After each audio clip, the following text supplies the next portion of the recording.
So hi guys, welcome to a video on how to create themes in Microsoft Word.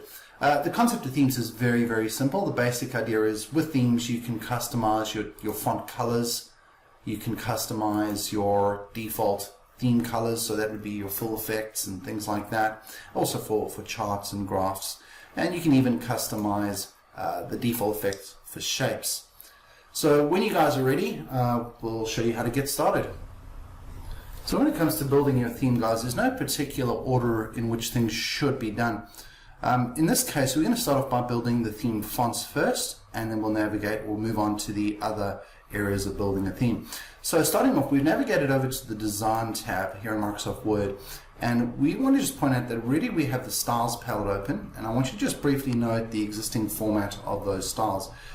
So for example, the majority of that is either Calibri or Calibri Light in terms of font. So if we were to navigate, as I said, over to Design and then click on the Fonts button and then choose Customize Fonts. So the first thing you want to do here is we're going to choose a particular font for our headings, and in this case we're going to choose this one over here, and we're also going to choose a particular font for our body. So in this case we'll choose the lighter variation of that previously chosen font. Now for the name, we'll just give this a name. And then what we'll look to do is we'll click Save.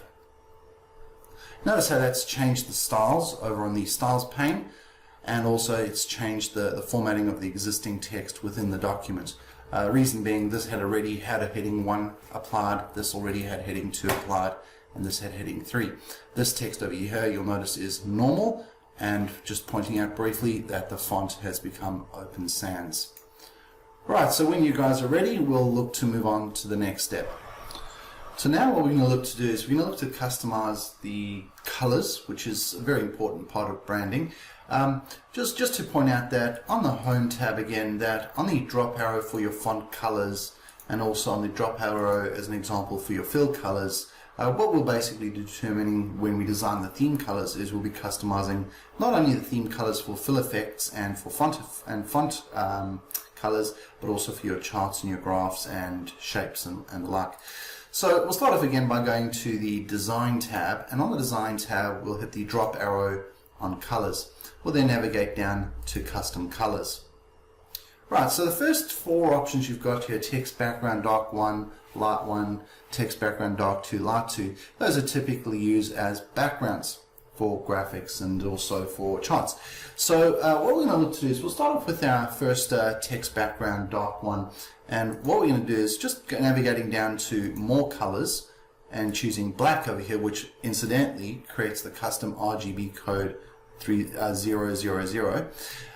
We can also go to text background light 1, and we'll just go More Colors again, and we will make sure we choose white, which again has the custom RGB code of 255, 255, 255.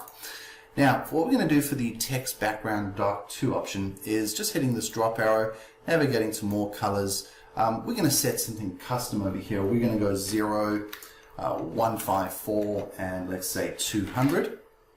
And then we'll click OK to that. And we'll go to text background light 2, More Colors. And for this one, we're going to go simply 231. But we'll just customize that ever so slightly, 231, 231. This is a light shade of gray.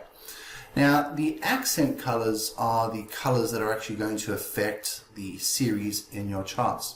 So we'll start off by doing accent 1, where we'll go drop arrow, More Colors, and again we're already on custom, and what we'll do here is we'll define, for this one, let's say 245, let's go 245, let's go 132, and let's say 39, which is a shade of orange, and then OK. Then we're going to go to the drop arrow for accent 2, we're going to go More Colors, Custom, and we'll again define our custom RGB code. In this case we'll go 0, we'll go 112, and perhaps 192. Now of course these colors that are being determined here in the video are obviously not going to be the colors for your documents and your templates. You need to be aware of your corporate standards when it comes to setting these colors. So what I'll just quickly do is I'll complete the remaining colors in the meantime.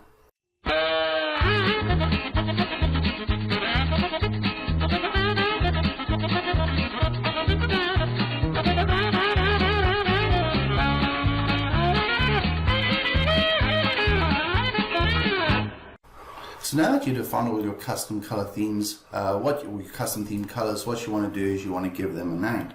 In this case, we'll go mobile mouse colors. And when ready, we'll click Save.